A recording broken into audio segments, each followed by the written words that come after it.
దానవాసురుల మధ్య సమరభేరి మ్రోగనుంది. అసురగణం భీతిల్లే శక్తి ఉన్న ఆ మణి దుష్టుల చేతుల్లో పడి ఈ బ్రహ్మాండానికే పెనుముప్పుగా మారేలోగా ఆపడం నీ వల్లే అవుతుంది. నేనొక్కడినే ఎలా ఆపగలను? ఒక్కడివేనా? అరికాలు విదిలించి మహాసముద్రాన్ని లంఘించినవాడు.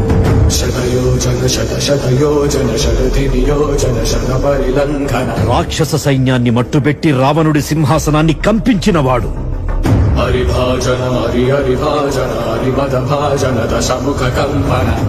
చిన్న నిప్పురవ్వతో లంకా నగరాన్ని అగ్నిలో అలికినవాడు.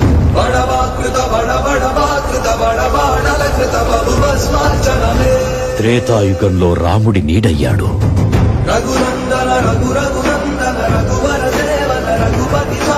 ద్వాపర యుగంలో కృష్ణార్జునుల రథకేతనమై గర్జించాడు.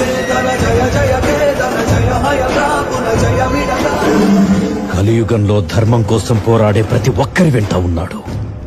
నీ వెంట ఉన్నాడు. ధర్మ కర్మ నిర్వహణ కోరిన దర్పతోడ దుర్జయ సమమౌనని చాటిన నాటి పురాణ ప్రబోధం చరతులుగా